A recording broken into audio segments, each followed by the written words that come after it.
Hey you guys, it's Rachel here with Senza Tempo Cane Corso.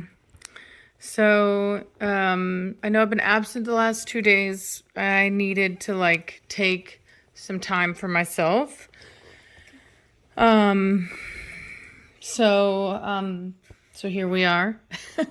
We've been watching the parade. I've got my Nana Bear here. We got the fire going. We've got Blondie here posted up. And I'll just kind of show you guys. The turkey is in the oven. The turkey is in the oven. Zoe's passed out. I got the new, I felt like this rug fit better, personally. Preacher's crying out there? Yes, I hear it. Oh. So we're getting started. We've got the turkey down there. In our double oven. We did get the dining room. It's not completely done, but it's getting there. Well, the light won't turn on. What? Can you grab that? Where did that come from? There we go. So that's our pretty boy Jet. Our mice killer. The mouse killer. Yep. I think it's mice. Is it mice? Mice. They're tiny as mouse. Yeah. And rat. And then got the runner in here. We got our little over here. Do you want to turn on the light? Watch out, honey. Oh, dude, jeez. Like assaulting the light switch. So So I was like, look at me instead. yeah, so I was like, pay attention to me. I'll stack myself out for you, pretty. Yeah. So anyway, I mean, this is not, done. This is my office. It's still somewhat cluttered, but anyway, I've been working on it, dude. Her and her paw. She's all about the paw. Wait, somebody come pick up their puppy yesterday. She was all up in his face, just like, hey, love me instead. I'm a puppy. I'm a puppy. Yeah, we had some. Yeah, this bathroom to me is I don't. So the You don't like this bath? The lighting is yellow. Yeah, the lighting is yellow. And I'm using the reveal lights, like the ones I normally use, but they're very yellow. Maybe it's the color of the wall in here. Maybe. But yeah, I like the other ones we had better. But anyway, bathroom. Pretty sure you guys cared about the bathroom. Yeah, they're just the decorating. So, we're really loving it. The house is really starting to come together. I'm going to end up doing a navy blue. And then the white. Oh, that's why you got the light blue. Yeah, yeah. So I was telling you that. I was like, why blue at a time like in season like this? Yeah, because I'm gonna be doing navy in my kitchen too. I'm gonna do navy. Yeah, navy cabinets. I was gonna do green, but now I'm doing navy. So anyway, That's a short video. 3 minutes and 39 seconds. Whatever, bro. It'll be more of a vlog. Reese is gonna come over, and she's gonna come over and spend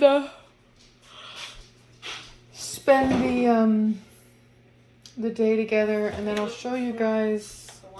Yeah, look at that right there. That's the wines that I bought. Yeah, vaccinations and a cheese plate. Dude, that bread is good. You need to try it. It's queso plato. It's onion rolls, but they're really good. Plato. Okay. But they make it best. And there's ham in there too. I forgot about the ham. Kimchi. Yeah, kimchi. So anyway, or is it kimchi? Kimchi. It's kimchi, not kimchi. Kimchi. Kimchi. No, it's kimchi. For a dog, though. Blondie, quit trying to ground score. Out. You go. No, you go. You know. You got stuff today, Blondie. Yeah. So anyway. Mom gave her the neck, I think, right? Yeah, I did. I gave her the neck. It sounds like something. Velocity. What's wrong with you? Gave her the neck. Yeah, Preacher's out with Mona, solidifying the deal. Hey, so, what Come back over. Look at this, you guys. I cannot tell you how happy this makes me. The joy that I feel. Really? Yes. Mm-hmm. Oh, it got angry at me. Yeah. It went. Yeah, the joy that I have from having a fireplace again and like, anyway. So, come here. But yeah, this will be more of like a vlog type. I'll actually do, I'll show you guys when Ralph is coming over too. yeah, Ralph, Reese, and their sister Morgan. Possibly others. And I might tell you guys a trick for getting the best crispy turkey skin with a moist turkey. A moist turkey. I saw a recipe on TikTok just now when I was on there, and this woman like made this turkey. It was like falling off the bone, and she was like putting juice in the turkey. Yeah, it's called was like, injection. Wow, that looks delicious. Yeah, there's a, it's injection. But I She think they have puts- another name. She puts like a bunch of chives in her butter, puts it underneath the skin like you do, and then. Bro, you're over here telling my secrets, and I don't do chives. I know you don't put chives, but she's put a bunch of like fancy spices in Well, I it. might as well tell you. I'm gonna let you Make know. good juice. I'm gonna let you in on a little secret. So a lot of people know to put the butter underneath the skin, right? But I'm here to tell you. Take your butter mixture and then put duck butter in the refrigerator overnight. Refrigerate it overnight. Then mix it in really well with your butter while it's still, cold, not room temperature. And then you use that and you get it all evenly spread under the skin of the turkey and then on top, and then you put your seasoning on. I'm telling you what, that duck fat really crisps up the skin in a way that National Dog Show's going on, by the way. yeah, in a way that you just will not know. So anyway, check back in later. Hey you guys, it's Rachel here with Senza Tempo Cane Corso. So I guess this is the follow-up to yesterday's video. Today's the day after Thanksgiving. As you can see, we've got my Mortigan being ever so annoying over there in the kennel. I don't even know what to call the bleating sound that he's doing. The high-pitched whimper and whine. We've got Batista over there trying to chew through his kennel. Trying to chew through the wire. Let's see here. Let's see if we can get a close-up of that. Oh, now he's done. And the reason for that is because I, right now, am holding onto the leash of Mona. And Mona is tied with Preacher. I was thinking of a potentially funnier way of saying that, but I couldn't think of one. Can't show it. It's not rated safe for the YouTube verse. But suffice to say that it's looking good. It's been a couple days now that Mona and Preacher have been together. But today, my Mortigan has just been going off all morning. He was in the kennel next to her. Need to call him my little canary in the coal mine. And so I could just kind of tell, as you can hear, based upon his whimperings, that I believe that today is the day for her. I think that her progesterone levels have probably hit. And they probably peaked today. Preacher was ready to do his job. I prefer to leave him in the kennel, but for whatever reason, he wasn't really able to do what he needed to do there. So, let them out. And now I've got her on leash because she's a wild one. That's why I like to put her in the kennel. I prefer in that route because, she just is, once that tie happens, she wants to turn around and act a fool. And so she didn't try to eat him up. There's some females that'll just straight try to eat a male up once they realize that they're connected. But she wasn't that bad, but she was definitely trying to take him on a ride, and I was like, nope, not my boy. So anyway, so we had a fantastic Thanksgiving. You know, I took a picture of the meal, then I forgot to take the plastic off the tops of some of the dishes, so I'm not going to show it. But it was really good. It was fantastic. Reese came over with her kids and her husband, and her brother came over, and her sister came over, and it was a lot of fun. And we played Jenga, and we played Uno, and we tried to play Jumanji, but we couldn't find this little code reader thing, little red see-through thing, so you can read the cards. And so anyway, food was really fantastic, and it was just wonderful, and it was everything that I know that we wanted it to be whenever we had always talked about me moving up here. And so I'm just really thankful to be here, and thankful that I have such fantastic people in my life. And you know, it's just been wonderful. So now it's the next day, and like I said, my Mordigan's just been out here, a crying little canary, and I came out and I was like, what is going on with this dog? Trying to figure out what is he up to. And then I figured, you know what, best bring Preacher out here. So we brought the Preacher man out. Look at that. Suki is in her doghouse. Savannah said she's not using her doghouse, but she is in her doghouse right now, laying in it. Yeah, dogs fantastic. They love their doghouses. They work absolutely phenomenally. We've had well below freezing, like 25-degree nights. We filled up their dog beds with hay, and they've been fantastic. Absolutely fantastic. So really, really happy about that. We had some rain last night, and so that was a thing. And the sun just came out. Hello, sun. So it's cold. I don't know how cold. It's probably in the 40s right now. And I'm just sitting out here in my robe, my house shoes, with Mona. Hey, Mona. Hey, your baby, Mona. We can't show what's going on, but we can show your pretty face. We can show your pretty face. Yes, we can. So, anyway, but this is a nice little surprise, man. I really feel good about this one. I do. I feel real good about this one. First time we bred Mona, as you guys know, I did not feel good about it. But what's really exciting is that that heat wasn't a real heat. She had what's called a split heat. So when a female has a heat cycle and then a couple months later has another one, but it's not been 6 months, then you know that you're dealing with a split heat. And those can vary anywhere from 2 months to 3 months. Batista, you cut that out. I see what you're doing, boy. The dog is too freaking smart for his own good.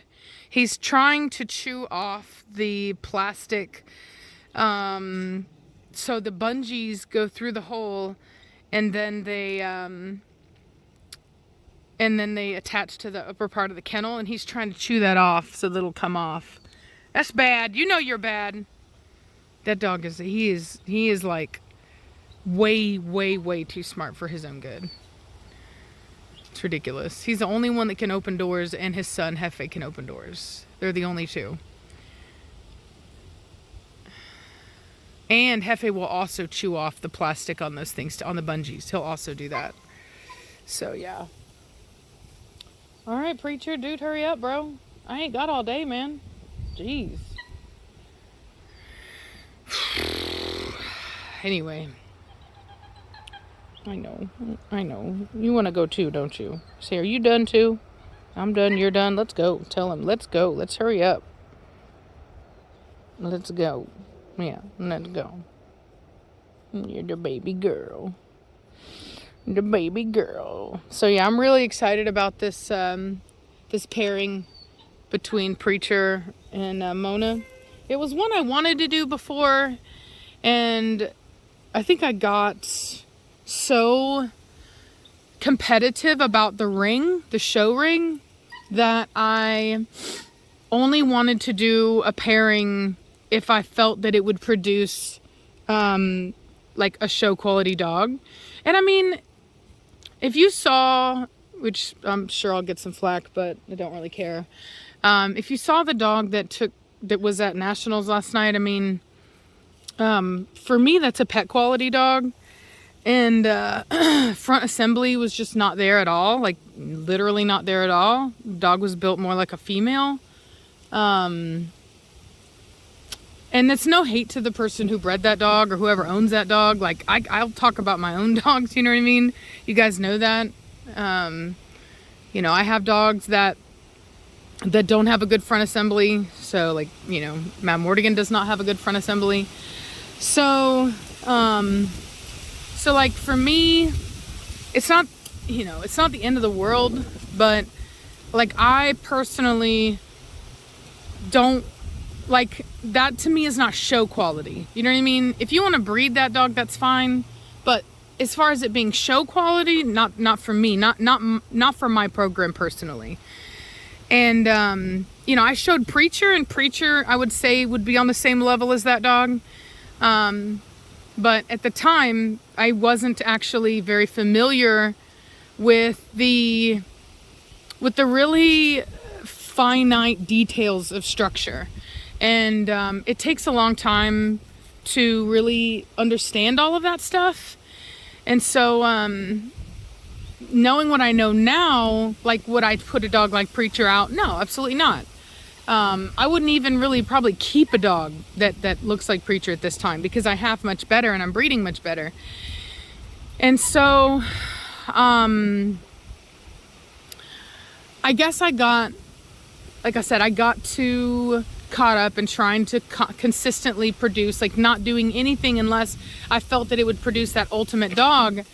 And a lot of that was built off of competitiveness and anger at people who talk a lot of smack, and me wanting to show them, you know, stick it to them. And while I definitely want to do that still, and that hasn't changed, I have to be careful of falling into the trap that a lot of people, like breeders like me, do, which is that you can get blinded by that, and it's like you forget how to take the long way. You know what I mean? Like for example, Blondie was, you know, I bred Preacher and Cashmere, which, you know, at this point in my life, I would say, you know, we're not the quality that I'm producing now. And I produced Blondie in her litter, which, once again, not the kind of quality that I'm trying to produce now. But I put that to a better quality, Batista, and I got Nirvana, or not Nirvana, I got Hefe. I always get confused between those two. I put Blondie to Achilles, which is a very similar breeding to Batista, which is a Sangue Magnifica breeding, and I got Nirvana. And then I put Blondie to Batista, and I got Hefe. And both of those breedings were just better because I put to better quality. And so, you know, it's the same way, right? It's like I could put Mona to something like Batista and produce a very refined dog, right? But on the flip side, you know, I already have a lot of Batista stuff. And I have to take the long way. You know what I mean? Like, I'm going to put her to Preacher. I may very well produce some really nice stuff off of that. But as long as I produce better than what I've produced out of him prior, that's what's important. And then I'll take that and put it to something nicer. So, you know, I got to take the long way. You know what I mean? I've got to. And sometimes you just have to do that. You know what I mean? Sometimes you have to take your time and do it right, and walk slowly, then rush, and have these kind of like unreasonable goals for yourself. And I was actually, I've got a surprise coming up for you guys soon. And I was looking at this other breeder of mine, actually the breeder that I bought Mona from.